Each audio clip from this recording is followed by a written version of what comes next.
Salvador Dali, metteur en scène de sa propre identité, a employé son génie à faire miroiter son identité kaléidoscopique. Avec sa métamorphose de Narcisse, il présente un tableau en 2 parties qui, contrairement au précédent, n'est pas structuré par un élément tiers. La duplicité de ces 2 miroirs, aux éclairages contrastés, réfléchissant l'un l'autre des images symétriques mais différentes, agace l'œil. Je cite, « La symétrie, dit-il, hypnose divine de la géométrie de l'esprit, comble déjà sa tête de ce sommeil inguérissable, végétal, atavique et lent. Pas d'alternative entre les 2 images qu'obscurité et clarté, mort et rêve se renvoient. À gauche, dans un paysage martien, sans vie, un corps de pierre aux membres dissociés, comme déposés les uns à côté des autres, se replie sur lui-même. Telle une noix, la tête repose sur un membre rigide, rien ne bouge, et les eaux sombres et dormantes qui évoquent celles du Styx ne reflètent aucun regard. Par une illusion d'optique, la statue figée dans son décor minéral, absorbée par son reflet, disparaît au regard pour faire place à l'autre partie du tableau, éclairée par une lumière blême sur fond de scène dissociée. Le socle de la main de la création, aux doigts glacés, reflet dans le miroir de la silhouette de pierre. Derrière lui, au-delà d'un tapis rouge, quelques femmes nues, des nymphes, se rencontrent et s'animent sur une route incertaine. De l'autre côté, tourné vers l'avenir, un manager androgyne trône, pièce unique sur l'échiquier de la stratégie. En bas, un chien, rappelant le passé du chasseur, s'acharne avec rage sur quelques charognes. Indifférent aux éternelles fourmis de la médiocrité, toujours agités, ils tiennent ses doigts un œuf en équilibre. Craquelé comme la tête de noix, celui-ci laisse éclore la fleur éponyme dont s'approche discrètement un serpent, l'artiste alliant ainsi la tentation mortifère à la création. Le bulbe, qui à gauche se pétrifie sous l'effet des narcotiques, trouve à droite des vertus thérapeutiques, comme si la mort produisait la vie dans un miroir halluciné. Selon Dali, la métamorphose de Narcisse est l'application intégrale de la méthode de la paranoïa critique. Novitasque furoris, aurait dit Ovide, une démence nouvelle.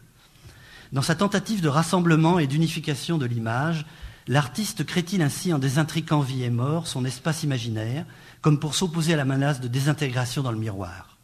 Sa théorie de la paranoïa critique s'adresse en premier à Freud, qu'il admire autant que lui-même.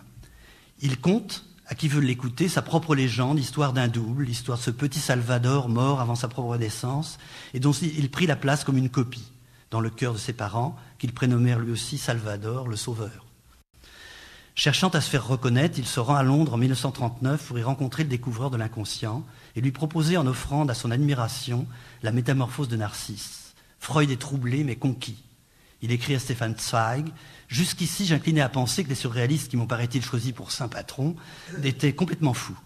Mais ce jeune Espagnol, avec ses yeux de fanatique et sa maîtrise technique indiscutable, m'a incité à reconsidérer mon opinion.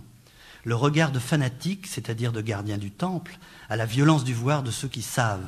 C'est un apôtre de l'idéal théorique qui est allé voir un maître qu'il suppose savoir. Malgré tout, Dali a réussi son pari. Sa demande a été entendue. Dis-moi que tu me regardes, je penserai que j'existe. Au miroir de Narcisse, chaque vision des 3 tableaux nous a apporté sa propre réflexion. Reflet de la lumière, reflet de l'ombre ou réflexion de leur reflet. Ils illustrent les vertiges d'un amour sans objet et qui tentent de maîtriser un ego foudroyé par leur regard de « je est un autre ». Pascal Quignard conclut à propos de Narcisse « Ceux qui aiment la peinture sont suspects. La vie ne se regarde pas. Ce qui anime l'animalité de l'âme est sans distance à soi. Les images sont plus fascinantes que leurs modèles. Le savoir n'est qu'une apparence et tout homme qui prétend se connaître voit sa tête tranchée au-dessous de son corps, dans l'eau du miroir, car ce qui le voue à la fascination, au trouble érotique, est aussi ce qui le protège de la folie. Or, ce que les peintres ont laissé de côté représente sans doute la part essentielle du mythe rapporté par Ovide. Ce qu'on appelle le narcissisme se constitue comme un piège. La folie de Narcisse n'est pas l'effet du hasard, mais celui de Némésis qui veut venger Écho. Au-delà du regard de l'autre, le repli de l'amour sur lui-même se paie au prix fort. Si c'est en moi que je recherche ce que l'autre est supposé m'apporter, je le réduis au néant. Quand l'un nie l'autre, la haine de la différence entraîne ma propre perte. La découverte de soi dans le miroir ne peut se passer, pour qu'advienne le sujet, du regard d'un autre bienveillant, ne peut se passer d'une dissemblance accueillante. Lacan, qui par sa thèse avait inspiré la théorie de la paranoïa critique, pensait qu'on ne peut échapper à la paranoïa identitaire du moi et son vœu de mort de l'étranger. Œil pour œil, dent pour dent. Il écrivait l'effet jubilatoire de la rencontre dans le miroir devient, dans l'affrontement au semblable, le déversoir de la plus intense agressivité. Le voile transparent de la beauté dissimule mal sa cause et masque le réel de ce que nous appelons l'esthétique. Rainer Maria Rilke lui donne cette définition.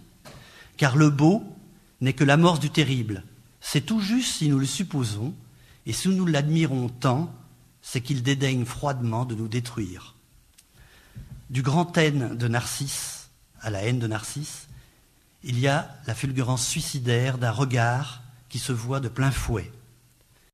L'ankylose esthétique du moi est une menace de mort.